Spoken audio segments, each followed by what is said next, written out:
పరిపూర్ణానంద స్వామికి బోల్డ్ అంతమంది ఫాలోవర్లు ఉన్నారు. డిఫరెంట్ ప్లేసుల్లో ఉన్నారు. బట్ ఎందుకని కాకినాడని ఎంచుకున్నారు? కాకినాడలోనే శ్రీపీఠం ఏర్పాటు చేశారు. కాకినాడలోనే మహాశాంతి యాగాలు ఇప్పుడు చేశారు. ప్రధానమంత్రి, భారతదేశం మొత్తానికి ప్రధానమంత్రిగా ఆయన ఢిల్లీలోనే ఎందుకు ఉండాలంటే, ఎక్కడో కేంద్రం ఉండాలి, హ్మ్. ఎక్కడో కూర్చోవాలి. అది దేశ రాజధాని అనుకున్నాం. మీరెందుకు కాకినాడని మీకెందుకు? అదే అంటున్నా, నాకు ఒక ప్లేస్ కావాలి కదా. ఆ! అక్కడ వాళ్ళు ఆశ్రయం ఇచ్చారు, అక్కడ ఉన్నాను. నాకు హైదరాబాద్లో ఇచ్చుంటే వచ్చుండేవాడినేమో. నాకు తెలియదు, ఏం తెలియదు. నేను చిన్నపిల్లవాడిగా నేను అటు గోదావరి ప్రాంతంలో తిరుగుతూ ఉంటే అక్కడ అప్పుడు ఉన్నటువంటి దంపతులు ఉన్నారు. వాళ్ళు ఆయన ముత్తా గోపాలకృష్ణ గారని ఒక ఆయన ఉండేవారు. ఆయన ఎమ్మెల్యేగా చేశారు అప్పుడు. తర్వాత ఇదయ్యారు. ఇప్పుడు ఏజ్ అయిపోయింది. ఆయన భార్య నా ప్రవచనాలకు వచ్చేది. ఆయన వచ్చి మీ స్పీచెస్ ఇక్కడ జరగాలి, మీరు ఇక్కడ ఉండాలి, మా ప్రాంతంలో ఉంటే బాగుంటుందని ఆయన రిక్వెస్ట్ చేశారు. తప్పకుండానండి, చూద్దామన్నాను. నేను అసలు ప్లానింగ్ లేదు, ఏం లేదు. Then it happen to be అక్కడ స్థలం ఇచ్చారు. శ్రీపీఠం కూడా నేనేం చేయలేదు. నిజంగా చెప్పాలంటే అదేదో భూమిలో నుంచి మొలుచుకొచ్చినట్టు అది అలా వచ్చింది తప్ప నేను ఎప్పుడూ దానికోసరంగా ఏమీ తాపత్రయపడలేదు. అది దైవానుగ్రహం, అలా డెవలప్ అయింది. ఆ కాకినాడ వాళ్ళ అదృష్టం అదంతే. సో మహాశక్తి యజ్ఞం ఏంటి? ఏం చేస్తున్నారు మీరు అందులో? ఇది ఒక అపురూపమైనటువంటి ప్రయోగం. ఇదొక కల్పన. కల్పం అంటే ఒక వేదము లేదా ఆగమాలు లేదా శాస్త్రాలు అవి చెప్పినటువంటి ఆచారాల్ని కల్పం అంటాం మనం. ఇది ఒక అపురూపమైన కల్పం. ఏంటనంటే ఇది నవరాత్రుల్లో ప్రత్యేకించి 10 రోజులు దాన్ని 100 కోట్ల కుంకుమార్చన చేయాలని ఒక సంకల్పం. అలాగ ఒక 1000 కోట్ల కుంకుమార్చన పూర్చాలి. ఈ భూమి మీద ఇప్పటిదాకా ఎవరు ఊహించలేదు. 100 కోట్ల కుంకుమార్చన ఎవరు ఆలోచన చేయలేదు. అది 1000 కోట్ల కుంకుమార్చన చేయాలని ఒక దృఢమైన సంకల్పం పెట్టుకున్నాం. మీకు అర్థమైంది కదా.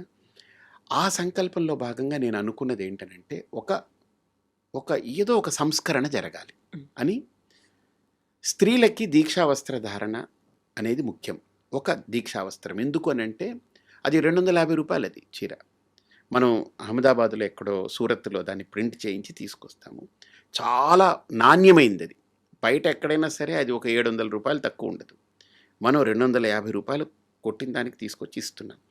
అది ఎందుకు అని అంటే చదువుకున్న వాళ్ళకి, చదువు లేని వాళ్ళకి, డబ్బున్న వాళ్ళకి, డబ్బు లేని వాళ్ళకి, తెల్లగా ఉన్నా నల్లగా ఉన్నా, లేదు పైన కులమైన కింద కులమైన, అసలు ఈ తరతమ భేదాలు లేకుండా ఒక స్త్రీమూర్తి అది కట్టుకోగానే అమ్మవారిలాగా మారాలి, కనపడాలి.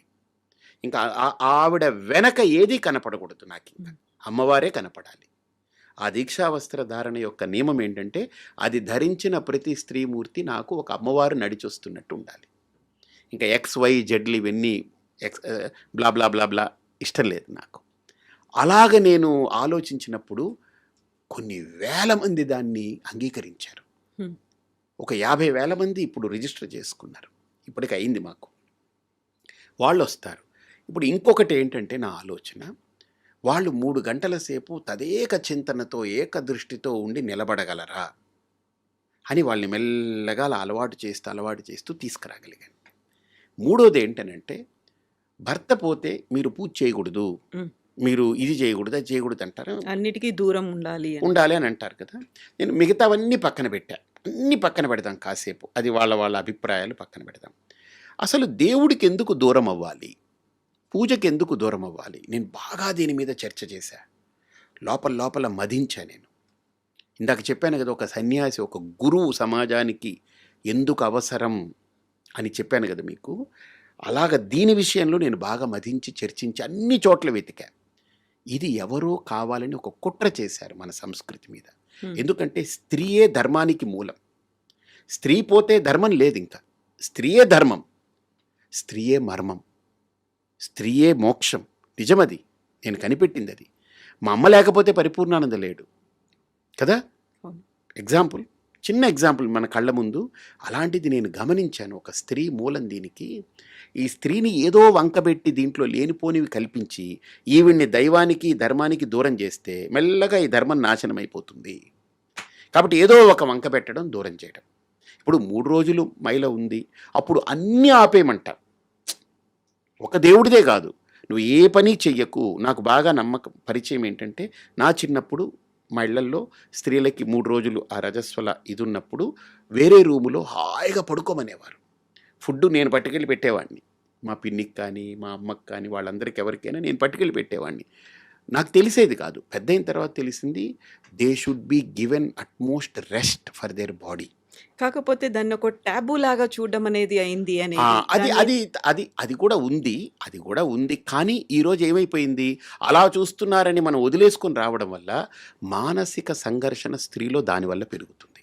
ఈరోజు చూడండి ఎనీ సైకియాట్రిస్టులు, సైకాలజిస్టుల దగ్గర స్త్రీ లోపల మనోబలం చాలా గొప్పది స్త్రీకి. శరీర బలం కంటే ఆవిడ అబల కాదు, ఆవిడ సబల అని మాట్లాడేవారు కదా! ఈరోజు స్త్రీలో ఆ మానసిక శక్తి ఎందుకు తగ్గిపోతుందనంటే, ఆ ఋతుక్రమంలో 3 రోజులు పూర్తిగా ఆవిడకి రెస్ట్ తీసుకోకపోవడం అనేది దోషం అది. తీసుకోవాలి. ఎందుకంటే ఆవిడ ఒక సృష్టికి ప్రిపేర్ అవుతుంది. ఒక సృష్టి చేసేదానికి తన శరీరం అంతా ఒక నిర్మాణం జరుగుతుంది లోపల. ఆ జరిగేటప్పుడు తాను అనుభవించే నరకము మామూలుగా ఉండదు. శరీరము దట్ అండర్‌గోస్ దట్ పెయిన్. నాకు తెలీదది. వర్ణిస్తే నేను విని అమ్మా ఇదా ఏంటి వర్ణించారంటే, ఒక 5, 6 ఏనుగులు పొట్ట మీద ఎక్కి తొక్కితే, వీపు మీద ఎక్కి తొక్కితే పెళ ఎలా విరుగుతుందో, అంతకంటే ఘోరమైన నొప్పులు భరించాలట స్త్రీ లోపల. నాకు తెలీదది నిజమో కాదో నాకు తెలీదు. అలాంటి దుఃఖమైనటువంటి వాతావరణంలో ఈవిడ్ని మొత్తం పనులు చేయించి, బయటికి జాబులు చేయించి అన్నీ చేయిస్తే దట్ ఈస్ రాంగ్ అది. అందుకనే పూర్తి విశ్రాంతి ఇవ్వాలి. విరామం ఇవ్వాలి. ఆవిడకి కంప్లీట్‌గా 3 రోజులు, 4 రోజులైతే 4 రోజులు ఆవిడని total she should be out of that. ఉంటే తర్వాతంతా ఆవిడ అంత ఎనర్జిటిక్‌గా తయారవుతుంది. ఆవిడ అక్కడి నుంచి 11వ రోజు ఒక శిశువుని తనలో మొయ్యగలిగే శక్తిని పొందుతుంది. ఆ శిశువుకి తన సకల శక్తుల్ని ఇవ్వగలిగేటువంటి ఒక మాతృదేవతగా మారుతుందని మనకు పెద్దలు చెప్పారది. ఇదంతా ఒక కనెక్టివిటీ ఉంది. ఇదేదో ఊరికినే పెట్టింది కాదు. అలాంటి సందర్భంలో దేవుడికి కూడా పూజ చేయక్కర్లేదని చెప్పారు. ఇంక దేవుడు వద్దు ఏమొద్దురా బాబు, నువ్వే దేవతవి, ఎందుకంటే రేపు నువ్వు సృష్టి చేయబోతున్నావు, నువ్వు గొప్పదానివి, నువ్వు దైవంతో సమానం అని చెప్పి చూశారు.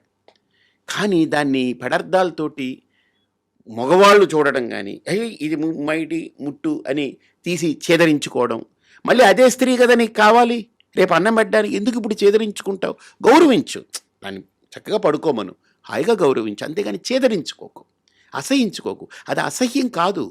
అది జరిగితేనే రేపు నీకు వారసులు కలుగుతున్నారు, నీకు ఒక సంతానం ఇస్తుంది. కాబట్టి అసహించుకునేటువంటి దానికి కాకుండా, దాన్ని ఛేదరించుకునే దానికి కాకుండా, దాన్ని ఏదో ఒక టాటీలాగా చూడటం కాకుండా ఆవిడని గౌరవించడం నేర్చుకోవాలి. ఆవిడకి ఆ రెస్ట్ ఇవ్వాలి. అది మనం చేయగలగాలి. ఇది సంస్కారం. ఇది అది ఓకే అక్కడ దాకా. అందుకని భర్త పోయాడు నువ్వు పూజ చేయకూడదంటే ఏంటి అర్థం దాంట్లో నాకు? ఇన్ని వేల మందికి ఆ రోజు అన్నప్రసాదాలు ఇవన్నీ అవుతున్నప్పుడు 45 లక్షల మందికి మీరు అన్నప్రసాదాలు వితరణ చేశారు అని. అది నిజమేనా? ఆ నెంబర్ ఎలా తెలుసు మీకు? అంటే నాకు ఎలాగంటే, నేను ఒక బ్రహ్మచారిగా ఉన్నప్పుడు కొన్ని సందర్భాల్లో నాకు భోజనం దొరకలేదు. నేను తిట్టుకునేవాడిని. వివేకానంద స్వామి, శంకరాచార్యులు వారు వీళ్ళ ఫోటోలన్నీ ఉండేవి. నేను తిట్టేవాడిని, మీకు పని పాట లేదు, మీరందరూ సన్యాసులే మా అమ్మ బుర్రలో దూరి మా అమ్మ నన్ను సన్యాసం చేసింది, నాకు తిండి కూడా లేకుండా చేస్తున్నారు మీరని తిట్టుకునేవాడిని. తిట్టుకుని నేనేంటంటే ఒక సందర్భంలో బాధపడుతూ, నాకు తిండి పెట్టలేదు కదా, నేను 1,000,000 మందికి భోజనం పెడతా, నేను నువ్వేం పీకుతావని అలా మాట్లాడుకున్నా. అది ఎవరితోటి తెలియదు, నాకు తెలియదు. అలా కోపం వచ్చి మాట్లాడుకు, నేను 1,000,000 మందికి భోజనం పెట్టాలని, నువ్వు నా కడుపు మాడిస్తే నేను 1,000,000 మందికి భోజనం పెడతా అని. అంటే నాకు అనిపించింది, ఆ నేచర్ నన్ను చాలా గౌరవించింది అనిపించింది. నా దగ్గర డబ్బు ఉండదు, అలా వస్తుంది పెట్టేస్తాం, మళ్ళీ చేతులు దులుపుకుని వెళ్ళిపోతాను. నేను ఎవరిని అడగను కూడా అడగను. నాకు ఇది కావాలి, ఇది ఇవ్వండి అని ఇప్పటిదాకా నేను అడగలేదు. నా గురించి అడగలేదు, దాని గురించి అడగలేదు. అది అలా వస్తుంది, పని అయిపోతుంది, వెళ్ళిపోతుంది. అలాగా నేను ఇప్పటిదాకా మీరు అడిగినట్టు కౌంట్ ఎలా తీసుకున్నానంటే, కృష్ణా పుష్కరాలు జరిగాయి, గోదావరి పుష్కరాలు జరిగాయి. సో ఆ 4 పుష్కరాల్లో మేము తెలంగాణలో కావచ్చు, ఆంధ్రాలో కావచ్చు, 5 లక్షల మందికి భోజనాలు ఏర్పాటు చేశాం మేము. లక్షల మంది కౌంట్ మాది, హెడ్ కౌంట్. నేను ఊరికినే ఏదో రాతలు చెప్పడం కాదు, ఎందుకు నేను ఎవరికి లెక్కప్ప చెప్పక్కర్లేదు. సో హెడ్ కౌంట్ తీసుకుని చెప్తున్నాను మీకు. రోజుకి 60,000 మంది, 70,000 మందికి భోజనాలు సప్లై చేశాం. అలాగా ఒక 30-40 లక్షల మందికి మేము భోజనాలు పెట్టాం. ఈ మహాశక్తి యాగం అయితే మీరు ఇప్పుడు కౌంట్ చేయొచ్చు, ఇన్ని వేల మంది తింటారు, 4-5 లక్షల మంది భోజనం చేస్తారు 11 రోజులకి. ఇలాంటివి ఇన్ని యాగాలు జరుగుతున్నాయి. 25 ఏళ్లగా శ్రీపీఠం పెట్టి భోజనం నిరంతరం పెడుతూ ఉన్నాం. పెద్ద యాగాలకి పెడతాము, మామూలు రోజుల్లో పెడతాము, అన్నీ పెడుతుంటాం. ఇలా లెక్కేస్తే ఒక 45 లక్షలకి తప్పకుండా ఇంకా ఎక్కువే పెట్టాం కానీ తక్కువ పెట్టలేదు.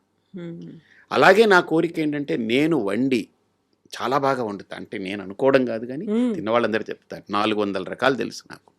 మీరు చేస్తారు 400 వెరైటీస్. అవన్నీ ప్యూర్ వెజ్జే కదా. ఉల్లిపాయ వెల్లుల్లిపాయ కూడా వాడను.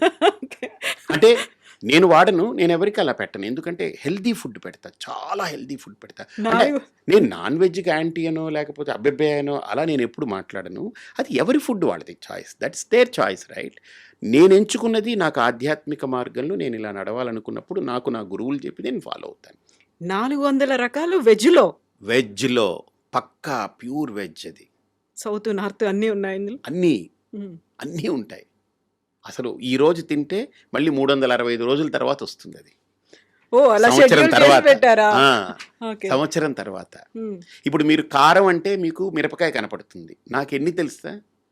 అల్లం కారం, మిరియాలు కారం, మిరపకాయ కారం, ఎండుమిరపకాయ కారం, ఇలాగ కారాల్లోనే నేను చాలా రకాల కారాలు నేను వాడతాను కాంబినేషన్. మీకు పులుపు అంటే ఒకటే చింతపండు అనిపిస్తారు, కానీ టొమాటో పులుపు ఉంది, మామిడికాయ పులుపు ఉంది, ఉసిరికాయ పులుపు ఉంది, వాక్కాయ పులుపు ఉంది, చింతపండు ఉంది, నిమ్మకాయ ఉంది, ఇలా రకరకాల పులుపులు ఉన్నాయి.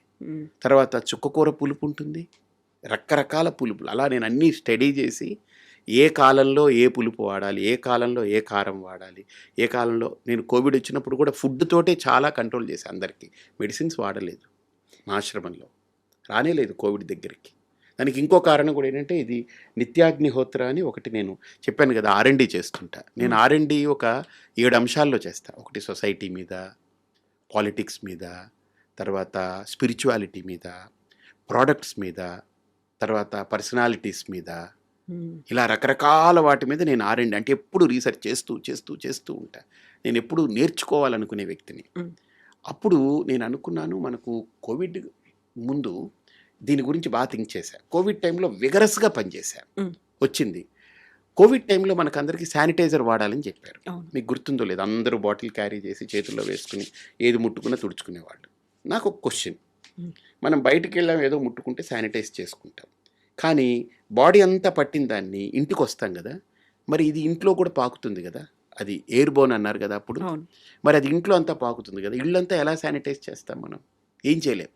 అందుకని ఇది కనిపెట్టాను నేను, నిత్యాగ్నిహోత్ర అని. ఋషులు మనకి ఇచ్చినటువంటిది, నేను కనిపెట్టలేదు ఇది, వాళ్ళు ఇచ్చిన అమూల్యమైన ఫార్ములాని. ఇది 100% న్యాచురల్ అనమాట. ఇది మీకు కూడా ఇస్తాను. ఇది వెలిగించి పెడితే 45 నుంచి 55 నిమిషాలు వెలుగుతుంది ఒక కేక్. ఇది పూర్తిగా హెర్బ్స్, అంటే మన మైండ్ని రిలాక్స్ చేసే హెర్బ్స్ ఉన్నాయి, స్ట్రెస్ ఫ్రీ చేసేది ఉన్నాయి. తర్వాత మనలో డోపమిన్ అంటారు కదా, డోపమిన్ రిలీజ్ అయితే చాలా మనిషి హ్యాపీగా ఉంటాడని అంటారు కదా, డోపమిన్కి బాప్ ఇది. ఓకే, అంటే మన బ్రెయిన్ని తెలియకుండా సూదింగ్ చేస్తుంది, అంత హాయినిస్తుంది, ప్లెజెంట్ స్మెల్ ఉంది.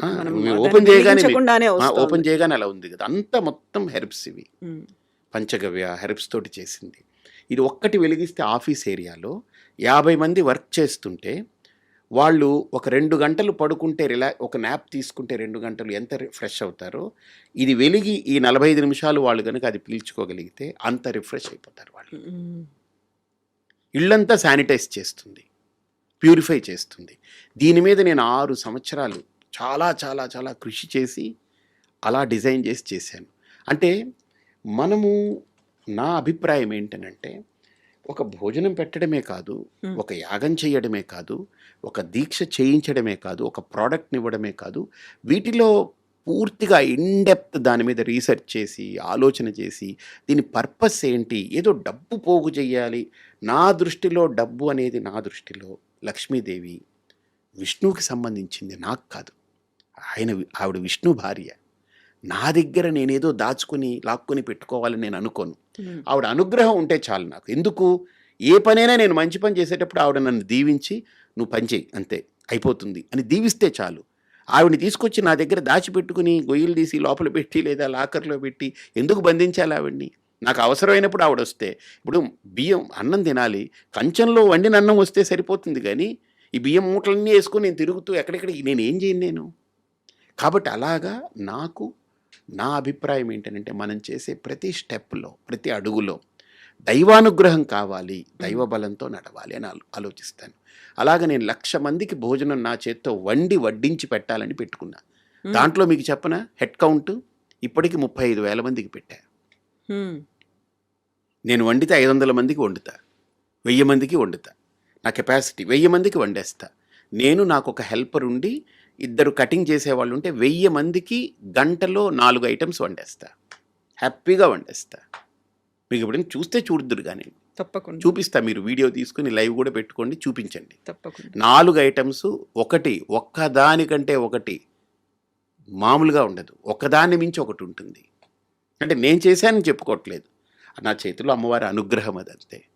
ఇప్పుడు మీరు తినేటువంటి ఆ భోజనం కూడా మీ అంతట మీరే చేసుకుంటారా? బయటి వాళ్ళు నేను ఇంకెవరు యూఎస్ చేసినా వెళ్ళినా తినరా? కూడా నేను చేస్తే తిననని కాదు. హ్మ్. నేను ఎక్కడికైనా వెళ్తే ఎవరైనా ఇడ్లీ తీసుకొస్తారు, ఎక్కడో ఉంటాను, తింటాను. అది కాదని కాదు.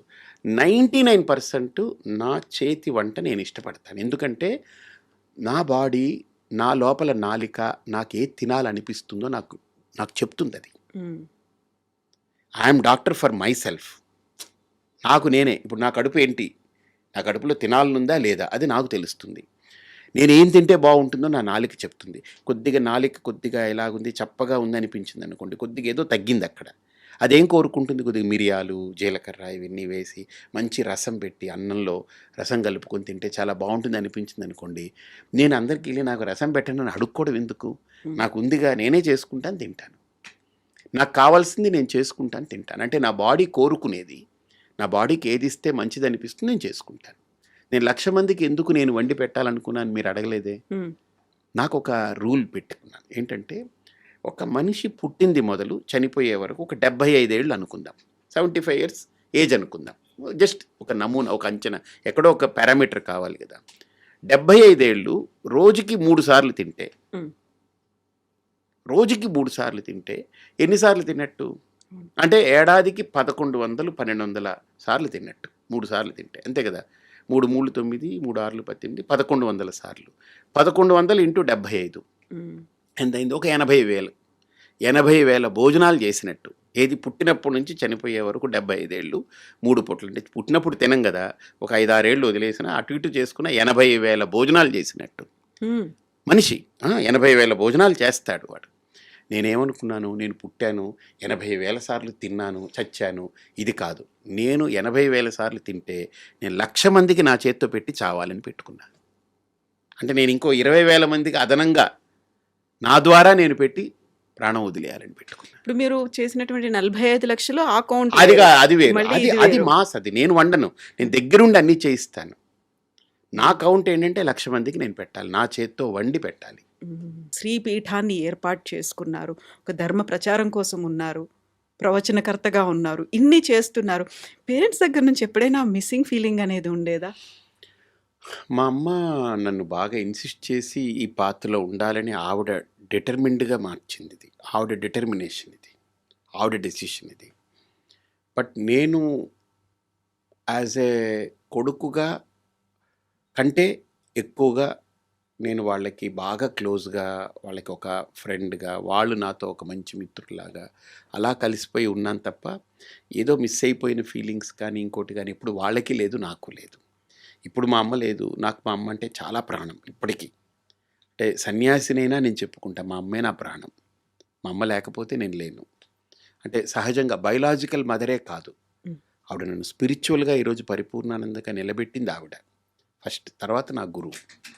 మా నాన్నగారు ఏంటంటే మా అమ్మకి పూర్తిగా సహకరించేవారు అంతే. హ్మ్. సో ఆయన he never interfered in to her thoughts. ఆయన ఎప్పుడు ఇంటర్ఫీర్ అవ్వలేదు. మా అమ్మ డెసిషన్ రైట్ అనుకుని వదిలేసేవారు.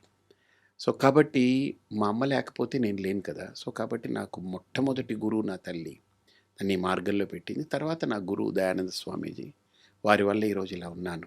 కాబట్టి నాకు మోర్ దెన్ అమ్మ అనే దానికంటే ఏదో ఒక అమ్మవారి రూపమేమో ఆవిడ నన్ను ఈ దారిలో పెట్టడానికి. ఆవిడ నన్ను ఇలా కడుపులో మోసి నన్ను కని ఇలా చేసింది నేను అనుకుంటాను. అది పరిపూర్ణానంద ఎవరు పెట్టారు ఈ పేరు? మా గురువు గారు. అంతకుముందు? అంతకుముందు నా పేరు మా ఇంట్లో మా అమ్మగారు వాళ్ళు కళాధర్ అని పిలిచేవారు. నా పేరు అది కళాధర్ అని. హ్మ్. ఆ తర్వాత కంప్లీట్‌గా అమ్మ మిమ్మల్ని పిలవాలి అంటే ఎలా పిలిచేవాళ్ళు? నన్ను రాజా అని పిలుస్తుంది. అంటే బిడ్డ అని పిలుస్తుంది ఇప్పటికీ. ఇప్పుడుంటే అదే పిలిచేది, పోయేటప్పుడు కూడా అదే పిలిచే వెళ్ళింది ఆవిడ. హ్మ్. నన్ను ఎప్పుడు స్వామీజీ అని కానీ పరిపూర్ణానంద అని కానీ ఏమన్నది ఎప్పుడు అనలేదు.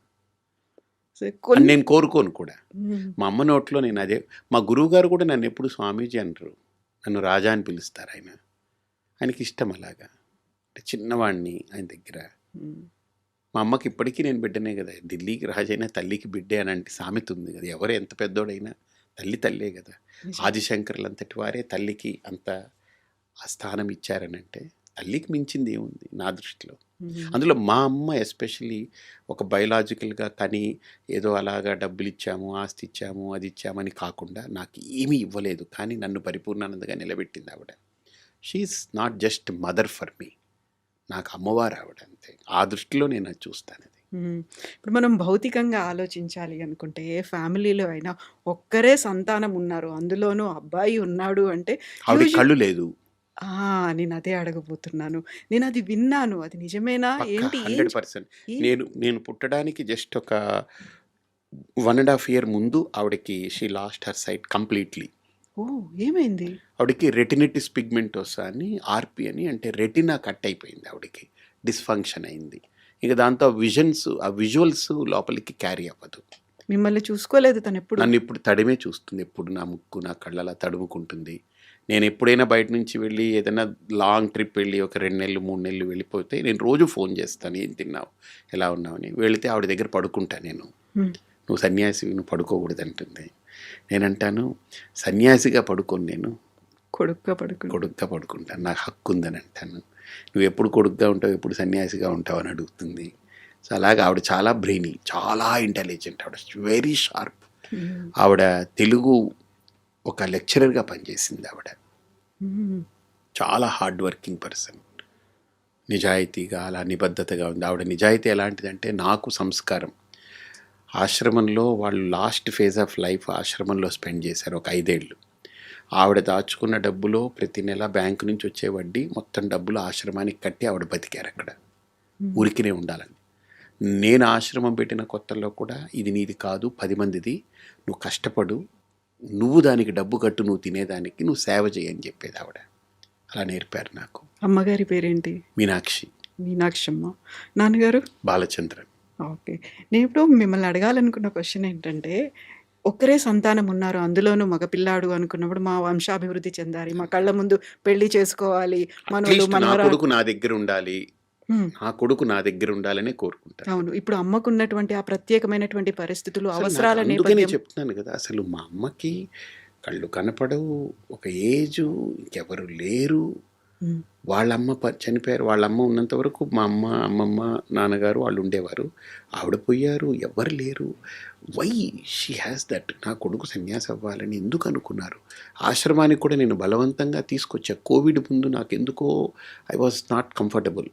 కోవిడ్ 2020 మార్చ్ వచ్చింది కదా, 20th. అవును. నేను 2019 మేలో నాకెందుకు ఐ వాజ్ నాట్ కంఫర్టబుల్. వాళ్ళు ఎక్కడో వైజాగ్లో ఒక ఇల్లు అద్దెకి తీసుకుని అలా దూరంగా ఉండేవారు. ఉన్నారు. నేను వెళ్తుండేవాడిని దూరంగానే. నేను వైజాగ్ వెళ్ళి వాళ్ళతో స్పెండ్ చేస్తాను, వంట చేస్తాను, మా అమ్మకు నచ్చినవన్నీ నేను చేసి పెడతాను. ఆవిడ నాతో బాగా అన్నీ చెప్తుంటుంది, అన్నీ మాట్లాడుకుంటాం, అన్నీ ఉంటుంది.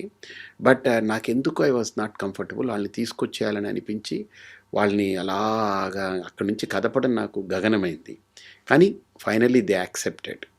ఇంకా నా మాట నువ్వు వినాలి, నేను నీ మాట విన్నాను, సన్యాసిని అయ్యాను కదా, నువ్వు నా మాట విను అని చెప్పి లాక్కొచ్చాను వాళ్ళిద్దరిని. అప్పటి నుంచి వాళ్ళు అలాగా దే జస్ట్ మెయింటైన్. 23లో నాన్నగారు కాలం చేశారు. ఆవిడ 24లో వెళ్ళాలి, కానీ ఆవిడ స్ట్రాంగ్ పర్సనాలిటీ. నేను 25 ఉత్తరాయణం వచ్చే వరకు వెయిట్ చేయాలండి. డాక్టర్లు అందరూ పల్స్ లేదు, ఇవిడ ఎలా బతుకుతుందని చెప్పారు. హ్మ్. 94 డేస్ అలా ఉన్నింది ఆవిడ. అక్కడే శ్రీపీఠం దగ్గరే ఉంది. శ్రీపీఠంలోనే అలా ఉండి రోజు వేదిక్ చాంటింగ్ వినడం, రోజు ఆ మంత్రం అయిపోయిన తర్వాత ఆ తీర్థం తీసుకొస్తే తీసుకోవడం, నేను వండి రోజు నేను తినిపించేవాడిని, ఆవిడకి ఫుడ్ పెట్టాను. నాకు గొప్ప అదృష్టం ఇచ్చింది మా అమ్మ. ఆవిడ రుణం తీర్చుకోలేం కానీ ఎంతో కొంత నేను అన్నీ వదిలేసి ఆవిడతోటి ఉన్నా. నేను ఆవిడ పక్కన పడుకునేవాడిని, ఆవిడకి కాళ్ళు ఒత్తేవాడిని, ఆవిడకి అన్నీ చూసుకునేవాడిని, కబుర్లు చెప్పేవాడిని, అన్నీ చేసేవాడిని. సో, మీరిప్పుడు అమ్మగారి కోరిక మీదకు సన్యాసి అయినప్పటికీ వాళ్ళిద్దరూ దూరమైన తర్వాత ఉత్తర క్రియలు చేయాల్సినవుంటాయి. అది హ్మ్. మీరే అంటే చేశారా? ఉత్తర క్రియలు చేయక్కర్లేదు. కాకపోతే ఉత్తర క్రియలు చేయించాను. వేరే వ్యక్తిని నిమిత్తంగా వాళ్ళుండి చేస్తారది. హ్మ్. అంటే సన్యాసిగా కొన్ని దూరంగా ఉండాలి కర్మలుండవు వాటికి గదా! ఆ చేయి. కర్మలుండవు కాబట్టి వాళ్ళకి అందాలి కదా అవి. హ్మ్. ఆ చేసే కర్మలు వాళ్ళకి అందాలి. సన్యాసి చేస్తే అందవు. కాబట్టి ఎవరి ద్వారా అది పెట్టించి వాళ్ళకి చేయించి, వాళ్ళకి మా అమ్మ తరపున ఇవ్వాల్సింది ఏదైనా ఉంటే కొంత ఇచ్చి పూర్తి చేశాను. ఇప్పుడు మా అమ్మగారివి నడుస్తూ ఉన్నాయి. హ్మ్. ఇప్పటికి ఇప్పటికి. కూడా ఇంక అంటే సంవత్సరం మొన్న కూడా కంప్లీట్ మొన్న అవ్వదు. జనవరి 13వ తేదీ ఇదయ్యారు ఆవిడ. కాలం చేశారు. నెక్స్ట్ ఇయర్‌కి అవుతుంది కాబట్టి ఇప్పటికీ నడుస్తూ ఉంది. ఎవ్రీ మంత్ చేస్తారు. నేను అది తీసుకెళ్ళి అలహాబాద్ కుంభమేళాలు అదంతా ఇది వేరే వాళ్ళని తీసుకెళ్ళి ఆ అస్థిక ఇవన్నీ చేయించాను. నేను దగ్గరున్నాను. వాళ్ళు చేశారనమాట. హ్మ్. ఎందుకని అమ్మకి ముందు నుంచి భక్తి ఉండేదా? మిమ్మల్నెందుకు ఒక సన్యాసిగా మార్చాలి అనుకున్నారు? ఆవిడ చాలా లోపల ఒక ఇన్‌సైట్ ఉన్న పర్సన్. ఆవిడకి లోపల ఏదో సంథింగ్ చెప్పాను గదా! ఆవిడకొక inner personality is very bloomed person. Hmm. అంటే చాలా చాలా వికాసము చెందిన వ్యక్తి ఆవిడ. మీరు ఈ మార్గంలోకి వచ్చిన తర్వాత భగవంతుడు అంటే ఏంటి అనేది అర్థమైందా? లేకుంటే భక్తి ఏంటి అనేది తెలుసుకున్నారా? ధర్మం ఏంటి అనేదా? మతం ఏంటి అనేది ఎలా తెలుసుకున్నారు? ఏమర్థమైంది మీకు? ఇది ఒక బ్రహ్మ పదార్థం. ఏది? ఇప్పుడు మీరడిగిన ప్రశ్నలన్నీ హా! కదా! ఇప్పుడు ఇవి చెప్పాలి అనంటే ఇది ఒక పెద్ద ఒక ట్రెజర్ నిధి కదా! ఇప్పుడు రేగుపళ్ళు అమ్మేవాడి దగ్గరికెళ్ళి నాకిప్పుడు వజ్రం కావాలని అడిగామనుకోండి, వాడికి అర్థం కాదు హ్మ్. కదా! సో, వజ్రాల వ్యాపారి దగ్గరికెళ్ళి మనం వజ్రం అడిగామనుకోండి, దొరుకుతుంది. ఎన్ని క్యారెట్స్ అని అడుగుతాడు. ఎన్ని సెంట్స్ అడుగుతాడు. ఫస్ట్ క్యారెట్లు అడగడు, సెంట్స్ అంటాడు. ఎందుకంటే క్యారెట్ల మీద కొనాలంటే చాలా పెద్ద ఆస్తిపరుడై ఉండాలి. అలాగా ఇదేంటనంటే మీరు అడిగిన ప్రశ్న నాకు ఎలాంటిదేనంటే, ఇప్పుడు నేను చెప్పాలి, కానీ అంత చెప్పడానికి సమయము, ఓపిక ఇవన్నీ సరిపోనిది. కానీ బట్ ఎనీవే క్రిస్ప్‌గా చాలా క్రిస్టల్ క్లియర్‌గా, క్రిస్ప్‌గా చెప్పే ప్రయత్నం చేస్తాను. మనకు కనిపించే ప్రపంచం ఒకటి, కనపడని దేవుడు ఇంకొకటి. హ్మ్. కనిపించే ప్రపంచంలో మనం ఉన్నాం. కానీ కనపడని దేవుడి కోసం ఆలోచన చేస్తున్నాం నిరంతరం. ఇప్పుడు మీరు అడిగారు చూసారా? ఆ కనపడని దేవుడిని నమ్మడం అనేది భక్తి. హ్మ్. అర్థమైందా? నమ్మిన తర్వాత ఆ దేవుడి కోసం నేను పూజ చేయాలా, వ్రతం చేయాలా, దీక్ష చేయాలా, ఏదైనా త్యాగం చేయాలా, ఏం చేయాలి అని వివరించినది ధర్మం. హ్మ్. అర్థమైందా? సో, ధర్మానికి, మతానికి చిన్న తేడా ఉంది. మతం అనేది ఒక వ్యక్తి ద్వారా తయారవుతుంది. ఒక వ్యక్తి దానికి నిర్మాత అవుతాడు. ధర్మం అనేది వ్యవస్థ అవుతుంది. ధర్మం ఒక వ్యవస్థ ద్వారా రూపొందుతుంది. హ్మ్. మతం అనేది ఒక వ్యక్తి ద్వారా రూపొందుతుంది. కాబట్టి ఈ హిందుత్వం అనేది ప్రధానంగా ఒక ధర్మం ఇది. అంటే నేను ఎలా ఉండాలి? ఏం చేయాలి? ఏ రకంగా నేను ఇది చేయాలనేది. ఇప్పుడు వ్యక్తి ద్వారా వచ్చిన దానికి, వ్యవస్థ ద్వారా వచ్చిన దానికి తేడా ఏంటనంటే, వ్యవస్థ అకామిడేట్ చేస్తుంది. మీకు అర్థమైంది కదా! వ్యక్తి పరిచ్ఛిన్నతలతో ఉంటాడు, పరిధితో ఉంటాడు. హ్మ్. వ్యక్తి యొక్క భావజాలాలన్నీ ఒక పరిధి, ఒక పరిమితితో ఉంటుంది. లిమిటేషన్స్ ఉంటాయి. ఇప్పుడు మీకైనా నేను ఒక విషయం చెప్తే, మీరు ఆలోచించే కోణం మీ బుద్ధి పరిధికి అనుగుణమై ఆలోచిస్తుంది. నా కోణంలో నేను అంతే. ఆలోచిస్తాను. దాన్ని దాటి మీ బుద్ధి వెళ్ళదు. అలాగ ఒక వ్యక్తి ద్వారా నిర్మితమైనటువంటి మతం కూడా ఒక పరిధి, ఒక పరిచ్ఛిన్నత, ఒక లిమిటేషన్స్ ఉంటుంది. అందుకనే మతాలనేవి ఎప్పుడూ కూడా ఒక మతం ఇంకొక మతాన్ని అంగీకరించదు. ఒక మతములో ఉన్న దేవుడు ఇంకొక మతంలో ఉన్న దేవుడిని అంగీకరించదు. కానీ ధర్మం దగ్గరికి వచ్చేటప్పటికి దైవత్వాన్ని ప్రతిపాదన చేస్తుంది ధర్మం. సో, కాబట్టి ఇక్కడ వీడు దేవుడు కాదని చెప్పదు. అకామిడేట్ చేస్తుంది కదా! హ్మ్. కాబట్టి మన భారతీయ సనాతన ధర్మం దగ్గరికి వచ్చేటప్పటికి, ఇది భారతీయ సనాతన మతం కాదు, భారతీయ సనాతన ధర్మం. అందుకనే మతం అంటే పొరపడతాం మనం. పొరపాట్లు ఉంటాయి, దాంట్లో పొరపచ్చాలు ఉంటాయి, హ్మ్. పరిధులు ఉంటాయి, పరిచ్ఛిన్నతలు ఉంటాయి. నా దేవుణ్ణి నువ్వు నమ్మకపోతే నువ్వు నా దేవుడికి ద్రోహం చేసిన వాడివని నేను మాట్లాడాల్సి వస్తుంది. మతమైతే. ధర్మమైతే నాస్తికుడిని కూడా యాక్సెప్ట్ చేస్తుంది ధర్మం. మతం యాక్సెప్ట్ చేయదు. నువ్వు నమ్మకపోతే నువ్వు నా దేవుడికి ద్రోహం చేస్తున్నావు అని అంటుంది. కానీ ధర్మంలో దేవుణ్ణి నమ్మని వాణ్ణి చారువాకుడు అంటారు, నాస్తికుడు అంటారు. అంటే ఏంటి? దేవుణ్ణి నమ్మడం నమ్మకపోవడం నీ చాయిస్ అంటుంది. ధర్మము ఆ ఫెసిలిటీ ఇస్తుంది. ఫెనటిక్గా ఉండదు, గీత గీసినట్టు ఉండదు. దట్ ఈజ్ వాట్ ధర్మం ఈస్. కానీ ధర్మం విషయంలో కూడా మనం ఆలోచించగలిగితే ఈ సనాతన ధర్మంలో దైవం గురించి చెప్పినప్పుడు 2 విధాలుగా చెప్తుంది. ఒకటి, ఒక ఆరాధన రూపంలో భక్తితో దైవాన్ని ఆరాధిస్తూ ఒక శరణాగతి పొంది భక్తుడిగా నువ్వు అంటే నీ ఈగోని అక్కడ సరెండర్ చేసి, నేను అనే అహంకారం కంటే ఇది దైవం యొక్క అనుగ్రహం అనే భావనతో మసులుకునేదానికి భక్తి అనేది ఒక మాధ్యమంగా పెట్టి మెల్లమెల్లగా ఒక వ్యక్తి ఎలివేట్ అవుతూ, ఆయన అప్లిఫ్ట్ అవుతూ, అసలు దైవత్వం అంటే ఏంటనేటువంటిది మానవత్వం నుంచి దైవత్వం దిశగా చేసే ప్రయాణమే ఆధ్యాత్మికత. మనం మానవత్వంతో ఉన్నాం. సో మానవత్వానికంటే కింద స్థితి ఏంటి? రాక్షసత్వం, పశుత్వం, ఇవన్నీ ఉంటాయి, మృగత్వం అవి. కానీ మనలో అవి అప్పుడప్పుడు పొడచూపుతూ ఉంటాయి.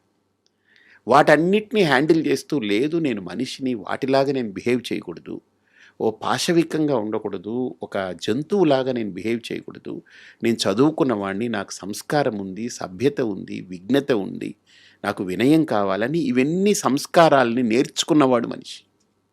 ఒక పాఠశాలలో కావచ్చు, తల్లిదండ్రుల దగ్గర కావచ్చు, ఫ్రెండ్స్ ద్వారా కావచ్చు, సమాజం నుండి కావచ్చు, లేదా వాడి అనుభవాల ద్వారా కావచ్చు, నేర్చుకుంటూ ఎదిగిన వ్యక్తి కాలక్రమంలో వాడు ఒక సంస్కారవంతుడే, ఒక మనిషి మానవత్వపు విలువలతో బ్రతుకుతాడు.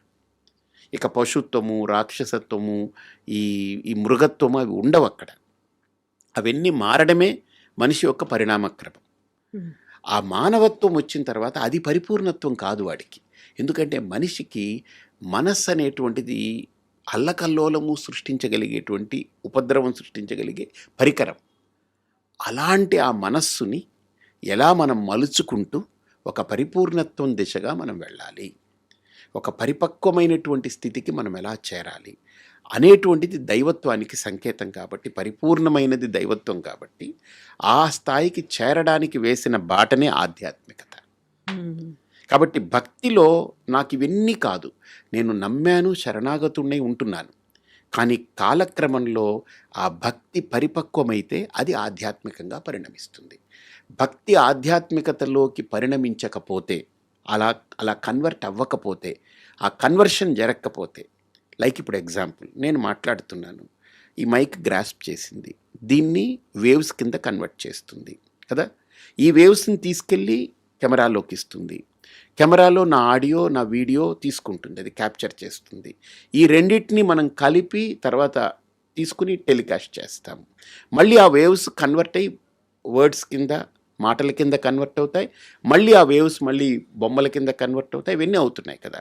సో ఆ ఫార్మేట్ ఆఫ్ కన్వర్షన్ అది ఎలాగైతే దీంట్లో ఉందో అలాగనే ఆధ్యాత్మికతలో కూడా, ధర్మంలో కూడా ఒక భక్తుడు ఒక ఆధ్యాత్మిక సాధకుడిగా కన్వర్ట్ అవ్వాలంటే ట్రాన్స్ఫర్మేషన్ అంటాం. కన్వర్షన్ అన్నము ట్రాన్స్ఫర్మేషన్ అంటే ఆ ఎదుగుదల, ఆ పరిణితి రావాలి. అది రాకపోతే భక్తికి ప్రయోజనం లేదు. భక్తి యొక్క పరాకాష్ట, భక్తి యొక్క కంప్లీట్నెస్ ఆఫ్ భక్తి is transforming a devotee into a spiritual seeker. ఒక ఆధ్యాత్మిక సాధకుడిగా పరిణితి పొందడం, అది కావాలి. ఇప్పుడు ఒక వ్యక్తి నేను భక్తుడు కావాలి అనుకుంటే డైరెక్ట్గా భగవంతుడి దగ్గరికి వెళ్ళి ఒక శరణాగతో, లేకుంటే నవవిధమైనటువంటి భక్తి రూపాలు, మార్గాలు ఉన్నాయి, అది ఆచరిస్తే లేకుంటే అనుసరిస్తే సరిపోదా? మధ్యలో కొంతమంది గురువులు ఉంటారు, ఆశ్రమాలు ఉంటారు, పీఠాధిపతులు ఉంటారు, వారి దాకా వెళ్ళి అక్కడి నుంచే వెళ్ళాల్సినటువంటి అవసరం ఉంటుందా? మంచి ప్రశ్న. ఇప్పుడు మనము ఒక్కటి ఆలోచన చేయండి, అసలు ఈ భక్తి, దేవుడు, ఈ పద్ధతి, ధర్మము ఎవరిచ్చారు మనకు? ఎక్కడి నుంచి వచ్చింది? ఎవరో ఇస్తేనే కదా, ఎవరో చూపిస్తేనే కదా ఒక పరంపరలాగా. కాబట్టి ఆ పరంపరని మనం గౌరవిస్తున్నాం. లేకపోతే ఎవరికి నచ్చినట్టు వాళ్ళే ఏదో భక్తిలో వెళ్ళిపోయారనుకోండి, అది ఏమిటవుతుంది? ఒక వ్యవస్థ ఉండదుగా, ఒక ప్రణాళిక, ఇగో ఒక విష్ణువు, ఒక వైష్ణవము, ఒక శైవము, ఒక అమ్మవారు లేదా ఇది కొన్ని దాన్ని నిర్వహించి, దాన్ని అందించి, సరిగ్గా దాన్ని అందిపుచ్చుకొని, వాళ్ళు ఆచరించి, వాళ్ళు దాంట్లో ఎలివేట్ అయ్యి, వాళ్ళ కింద వాళ్ళకి దాన్ని మళ్ళీ అందించడం అనేది ఎలాగైతే ఒక లీనియేజ్ ఉంటుందో, ఇది కూడా అంతే. భగవంతుడు ఎవరో తెలుసుకోవాలి అంటే ప్రతి ఒక్కరూ మీలాగా అంత డీప్‌గా వెళ్ళాల్సిన అవసరం లేదు. నేను దేవుడి గుడికి వెళ్తున్నానా, పండగలప్పుడు పూజ చేసుకుంటున్నానా, నేను అందరితో కలిసి సెలబ్రేట్ చేసుకుంటున్నానా, నాకు కుదిరినప్పుడు వెళ్లి దండం పెట్టుకొని వస్తున్నానా, అది భక్తి. అది సరిపోతుంది కదా! ప్రతి ఒక్కరూ అంత డీప్‌గా వెళ్ళి తెలుసుకోవాల్సినటువంటి అవసరం. ఆధ్యాత్మిక మార్గం అంటే ఇవన్నీ చేస్తేనే ఆధ్యాత్మిక మార్గమా? లేకపోతే నేను వెళ్ళాను, దండం పెట్టుకొని వచ్చాను, నా బర్త్‌డేనో, నా మ్యారేజ్ డేనో, ఇంకోటో ఉంది, పండుగ రోజు ఉంది. అది సరిపోదంటారా? ఇప్పుడు మీ ఇంట్లో పెళ్లి జరుగుతుంది. మీరే నాకు ఆన్సర్ చెప్పాలి దీనికి. మీరు అడిగిన దానికి. నేను మీకు ఒక కౌంటర్ క్వశ్చన్ వేస్తాను. మీ ఇంట్లో మీ పాప ఉంది. హ్మ్. పాపకి పెళ్లి చేస్తున్నారు హ్మ్. అనుకుంటా. ఇప్పుడు నన్ను పిలిచారు. స్వామీజీ మీరు రావాలని పిలిచారు. అంటే నేను జనరల్‌గా వెళ్ళను పెళ్ళిళ్ళకి, ఎప్పుడు వెళ్ళకూడదు మేము. నన్ను పిలిచారు అనుకుందాం. నేను వచ్చాను. వచ్చమ్మా మంచిదమ్మా అని ఏదో నాకు తోచిన గిఫ్ట్ ఇచ్చాను వెళ్ళాను. మీ చెల్లెలికి చెప్పారు. హ్మ్. మీ సొంత చెల్లెలు. ఆవిడకి చెప్పారు. మీ అమ్మకు చెప్పారు. ఇప్పుడు నన్ను మీరు రిసీవ్ చేసుకునేదానికి, వాళ్ళు ఉండేదానికి ఏమిటి తేడా పెళ్ళిలో? Hmm. They are part of you. ఒక ఫ్యామిలీ. ఫ్యామిలీ కాదు, they are part of you. Hmm. మీ చెల్లెలంటే ఆవిడ మీ పాపకి పిన్ని. మీరు అమ్మ అయితే ఆవిడ పిన్ని, అంటే చిన్నమ్మ. అంటే అవును. మీరు అమ్మ అయితే ఆవిడ చిన్న తల్లి, అంతే కదా. మీరు అమ్మ, మీ అమ్మ ఆవిడకి ఏమవుతుంది? అమ్మ అవును. అమ్మ. అంటే ఎంత కనెక్షన్ ఉంది అక్కడ కదా. వాళ్ళు ఎలా వస్తారు? నాలాగా చుట్టం చూపులాగా వచ్చి వెళ్ళిపోతారా? కాదు కదా. Do expect no. That behaviour? No. వాళ్ళు ఉండాలి, నాతో ఉండాలి, నా కూతురితో ఉండాలి, నా హ్మ్. కూతురికి అన్నీ చెప్పాలి, నేను ఫోకస్ చేయలేని ఏరియాస్ అన్నీ వాళ్ళు నా కూతురితోటి కనెక్ట్ అవ్వాలి అని కోరుకుంటారు కదా.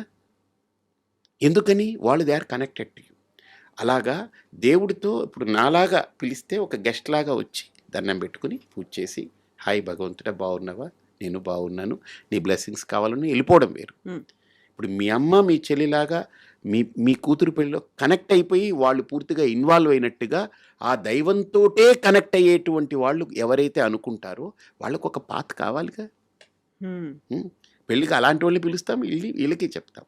వాళ్ళు పిలవం, వాళ్ళంతటా వాళ్ళే వస్తారు, హ్మ్. వాళ్ళే ఇన్వాల్వ్ అయిపోతారు కదా. ఇప్పుడు నన్ను మీరు పిలవాలి, నేను వస్తాను, పలకరిస్తారు, మంచిది అనుకుంటాం, వెళ్ళిపోతాం. కానీ వాళ్ళు అలా కాదుగా. వచ్చారు పోయారు ఆయారం గయారం రిలేషన్ కాదు కదా అది. That's more stronger than anything else, right. కాబట్టి దైవం అనేటువంటి దాంతో మనం వెళ్ళాము, దండం పెట్టుకున్నాము, వచ్చేసాము. ఇది భక్తి, సింపుల్ భక్తి. ఇందులో ఏమీ ఇదేం లేదు. ఇది ఆధ్యాత్మికత అని చెప్పొద్దు. హ్మ్.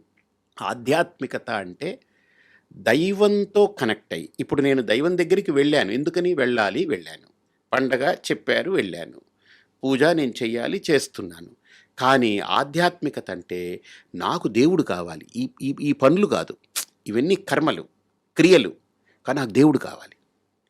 పూజ అంటే ఏంటి? నేను దేవుణ్ణి ఎదురుగుండా పెట్టుకుని నేను పూలు వేసేస్తాను, హ్మ్. నేను గంట వాయిస్తాను, హారతిస్తాను, మంత్రం చదువుతాను, దండం పెట్టుకుంటాను, ప్రసాదం పెడతాను, నేను తింటాను, 10 మందికి పంచుతాను. పండగప్పుడు గుడికి వెళ్తాను, ఇంట్లో పండగ చేసుకుంటాం, పిండి వంటలు చేసుకుంటాం, కొత్త బట్టలు వేసుకుంటాం. ఇవన్నీ జస్ట్ యాక్టివిటీస్. హ్మ్. బట్ నాకు దేవుడు అనేది యాక్టివిటీ కాదు. Beyond these activities something else. His source, his power source ఆయన. నేను దానికి కనెక్ట్ అవ్వాలి అనుకున్నప్పుడు ఆ దానికి వేసేటువంటి మార్గమే ఆధ్యాత్మికత. అక్కడ యాక్టివిటీస్తో పని లేదు. యాక్టివిటీస్ ఉండవని కాదు, హ్మ్. యాక్టివిటీస్ కంటే ఇంకా అతీతమైనది అది. బియాండ్ ఏదో ఉంది. Hmm. Activities are good, pious, they connect you. కానీ మనము ఇంకా డీప్ రూట్స్తో కనెక్ట్ అవ్వాలి, నాట్ విత్ దీస్ యాక్టివిటీస్ అనుకున్నప్పుడు then you should relate with that. ఇప్పుడు నేను చుట్టం చూపుగా రావాలి మీకు పెళ్ళికి అని కాకుండా, కవిత గారు అమ్మాయి పెళ్ళి కదా, పాప ఆవిడ ఎంతో సర్వీస్ చేసింది, ఓ ఛానల్లో గొప్పగా వర్క్ చేసింది, ఎన్నో ఇన్ఫర్మేషన్స్ ఇచ్చింది, ఆవిడ జీవితంలో ఎన్నో ఒక సమాజానికి ఉపయోగపడ్డ వ్యక్తి కదా. నేను ఆ పెళ్ళికి ఏదో చుట్టం చూపుగా కాదు, నేను వెళ్ళి ఇన్వాల్వ్ అయ్యి చేయాలనుకుంటే అప్పుడు నేను ఎలా ఉండాలి మీతోటి? హ్మ్. మీరు నన్ను అలా పిలవకుండా, మీరు రాకపోతే కుదరదు, మీరు రావాలి, మీరు ఇందులో బాధ్యత తీసుకోవాలి అని మీరు నాకు చెప్పక్కర్లేని విధంగా నేను మీతో కనెక్ట్ అయి ఉండాలి. వస్తాను కదా అప్పుడు. హ్మ్. ఆ కనెక్టివిటీ ఉంటే ఆ పాత్. ఆ కనెక్టివిటీ లేదంటే చుట్టం చూపుగా రావడం పోవడం అంతే. అంత కనెక్టివిటీ పెంచుకోవాలి అనుకుంటే I have to cut many things around me. That is the problem. అన్ని దట్ నేను ఈస్ ద ప్రాబ్లం. వదులుకోవాలి. ఇప్పుడు నా నేను ఉద్యోగాన్ని వదులుకోవాలా, నేను నా మీ కుటుంబాన్ని మీ వదులుకోవాలా. అమ్మాయి పెళ్ళికి నేను బాగా డీప్గా ఇన్వాల్వ్ అయ్యి ఎగ్జాంపుల్ చెప్తున్నా, కనెక్ట్ అయ్యి నేను మీతో అంటే మీరు ఏదైతే సర్వీస్ రెండర్ చేశారో దానికి దీనికి ఫీల్ అయ్యి ఒక కవిత గారు అంటే ఓకే నాకు ఒక మంచి anchor she led her life like this, I should be there for her అని అనుకున్నప్పుడు నేను అన్నీ వదులుకోక్కర్లేదే, నా వ్యవస్థలే వదులుకోక్కర్లేదు. I can spend my time, valuable time. నాకు feeling is there, feel good factor కదా అది. అలాగనే దైవంతో కనెక్ట్ అయినప్పుడు అన్నీ వదులుకోవాలనే భ్రమ తీసేయాలి. ఇన్ఫ్యాక్ట్ చెప్పాలంటే దైవంతో కనెక్ట్ అవ్వాలి అనుకున్న థాట్ వస్తే మిగతా అన్నిటినీ చాలా జెన్యూన్గా హ్యాండిల్ చేస్తాడు, చాలా రీజనబుల్గా హ్యాండిల్ చేస్తాడు. అంటే they don't carried away by their thoughts, they just stay there. Maturity వస్తుంది, క్లారిటీ వస్తుంది, ఇంకా లోపల వాళ్ళల్లో ఆ ఎలివేషన్ వస్తుంది.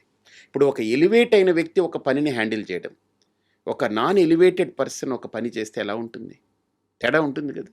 అది ఇప్పుడు నేను ఇన్ని హ్యాండిల్ చేసుకుంటూ వెళ్ళాలి, నా చుట్టుపక్కల ఉన్న వాటన్నిటిని నేను సర్దుకుంటూ ఆధ్యాత్మిక మార్గం, షార్ట్ కట్ అనేది లేదా అసలు? ఆధ్యాత్మికత కంటే షార్ట్ కట్ ఏది లేదు. అది చాలా సింపుల్ అమ్మా. అది దానికి ఎక్కడికి వెళ్ళక్కర్లే, హిమాలయాలు వెళ్ళక్కర్లేదు, ఎక్కడికి వెళ్ళి మనం తపస్సులు చేయక్కర్లేదు. జస్ట్ మీ లోపల మీరు ప్రయాణం చేయడమే. మీరు హిమాలయాలకి ఇక్కడి నుంచి ఫ్లైట్ వేసుకొని ప్రయాణం చేయక్కర్లే, అక్కడికి వెళ్ళినా ఇదే పని, ఇక్కడ కూర్చున్నా అదే పని. అక్కడ ఉండే పాండురంగడు ఇక్కడ ఉన్నాడే, ఇక్కడ ఉండే పాండురంగడు అక్కడే ఉన్నాడే అని మీరు చూసుకోగలగాలి. ఆధ్యాత్మికత అంటే మీకు ఇప్పుడు అడిగారు కాబట్టి ఒక్క మాటలో చెప్తా. ఆధ్యాత్మికత అంటే అంతర్ముఖ ప్రయాణము, మీ లోపల మీరు చేసే ప్రయాణం. అంటే సెల్ఫ్ ఒక సోల్తో కనెక్ట్ అవ్వడానికి చేసే ప్రయాణం అది. అంటే నేను నాతో కనెక్ట్ అయ్యేదే ఆధ్యాత్మికత. ఇప్పుడు నేను డిస్కనెక్ట్ అయినాను, అందుకనే నేను ఎవరో తెలియక ఆ పిల్ల అమ్మ అనంటే ఓహో నేను తల్లిని అనుకుంటున్నాను, వాళ్ళు ఏమేనంటే నేను భార్యని అనుకుంటున్నాను, ఏవిరా అనంటే నేను ఫ్రెండ్ అనుకుంటున్నాను, ఏం వాట్ బ్రో అనంటే నేనేదో ఇదనుకుంటున్నాను, లేదా నన్ను నా నా నా సబార్డినేట్ని నేను చూస్తే నేను ఓనర్ని అనుకునే, నేను హయ్యర్ని అనుకుంటున్నాను, లేదా నా ఓనర్ నాకు కనపడితే ఇది కనపడితే ఒక కంపెనీ ఎండి కనపడితే ఓ ఐఎమ్ ఎంప్లాయీ టు హిమ్ అనుకుంటున్నాను.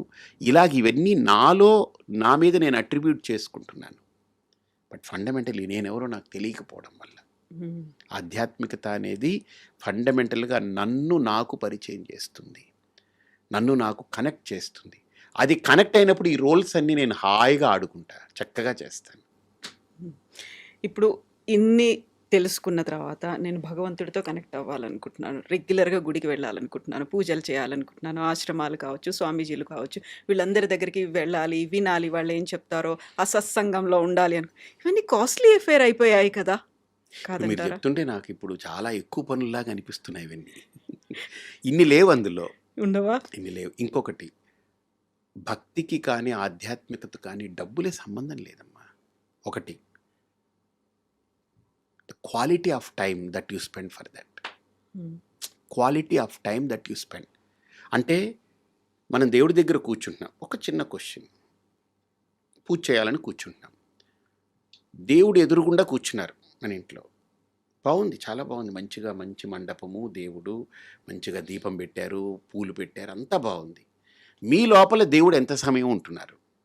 మీరు పూజ 15 నిమిషాలు చేశారనుకోండి, మీ లోపల దేవుడు 15 నిమిషాలు ఉంటున్నాడా, ఉండట్లేదా? అది చెప్పండి నాకు, చెప్పండి. మన హడావుడి పనులు, మనకి మనసు కోతి లాంటిది అంటారు కదా, ఇక్కడ నుంచి నెక్స్ట్ నేను ప్లాన్ చేసుకోవాలి, నా షెడ్యూల్స్ ఏదో ఉన్నాయి, ఇక్కడ ఒక డిలే ఆవిడ చెప్పింది, అవుతుందేమో. నేను ఒక ఇంటికి వెళ్ళినప్పుడు ఒక ఆవిడ చెప్పింది ఏంటనంటే, స్వామీజీ ఉదయం లేచినప్పటి నుంచి అబ్బో దేవుడికి పూజ చేయాలి, దేవుడికి పూజ చేయాలని ఎక్కువ ఆలోచిస్తూ కాఫీ తాగేస్తాము, ఇంకో పని చేస్తాం, బ్రష్ చేసుకుంటాం, స్నానం చేస్తాము, బట్టలు మార్చుకుంటాం, దేవుడికి పూజ చేయాలి, దేవుడికి పూజ చేయాలి, ప్రసాదాలు ప్రిపేర్ చేస్తాం, అన్నీ అన్నీ చేసి చేస్తాం. పెడతాం. అన్నీ రెడీ చేసుకొని దేవుడి దగ్గర కూర్చున్న తర్వాత దేవుడికి పూజ చేస్తున్నామనే ఆలోచనకు వచ్చేసాం కదా, ఇప్పుడు చేస్తున్నాం కదా, దేవుడు పక్కకు పోయి నెక్స్ట్ ఏం చేయాలి, క్యారేజ్ ఎవరికి వండాలి, ఎవరికి కట్టాలి, ఇప్పుడు టైం ఏం ఎంత చేయాలి, అయింది? ఇప్పుడు టైం ఎంత అయింది, నెక్స్ట్ వాళ్ళు లేస్తే ఏం చేయాలి, ఇవి వచ్చేస్తుంటాయి కానీ దేవుడు రావట్లేదని. మన మనిషి యొక్క మనస్తత్వము ఏది చెయ్యమో దాని గురించి ఎక్కువ ఆలోచిస్తుంటాం. ఏది చేస్తామో దాన్ని మర్చిపోయి వేరే ఏదో థింక్ చేస్తూ ఉంటాం. అంటే ఆ మనస్సుని కరెక్ట్గా ఒక స్టాండర్డ్స్కి తీసుకురావడానికి చేసే ప్రయత్నమే ఆధ్యాత్మికత. నువ్వు ఏం చేస్తున్నావో దాంట్లో ఉండు, లివ్ ఇన్ దట్ ప్రజెంట్. ఆధ్యాత్మికత అంటే దేవుడు టాపిక్ ఉండదమ్మా. ఆధ్యాత్మికత అంటే నేను ముందు చెప్పాను కదా, మానవత్వం నుంచి ఒక పరిపూర్ణత్వం దిశగా ప్రయాణం చేయడం ఆధ్యాత్మికత అని. ఆధ్యాత్మికత అంటే మన మనస్సుని ఒక పరిణితిగా మార్చడం ఆధ్యాత్మికత. ఆధ్యాత్మికత అంటే మనిషిని తీసేయడం కాదు, మనిషిని దైవంగా చూపించడం ఆధ్యాత్మికత. అంతేగాని మనిషిని తీసేయడం కాదు అక్కడ. And for more videos, Please subscribe to iDream. Please subscribe to iDream. Please subscribe iDream. And please subscribe to iDream. For more videos, subscribe to iDream. please like, share, and subscribe to the channel. Congratulations, iDream. Subscribe to iDream. Subscribe to iDream. So subscribe to iDream Media. iDream की iDream team अंदर की huge congratulations. Please subscribe iDream Media. Please subscribe to iDream. Subscribe iDream. Please subscribe to iDream. iDream అంటే నా కళల ఛానల్ను subscribe చేసుకున్నారు, నోరు తిరుగుతలేదు. మీరైతే గంట గుర్తు కొట్టండి. For more such videos, please subscribe to iDream. Subscribe to iDream. Please subscribe to iDream. Please subscribe iDream Media. Please do subscribe to iDream. Please subscribe to iDream Media. For best entertainment and information, please subscribe iDream. And don't forget to subscribe to iDream.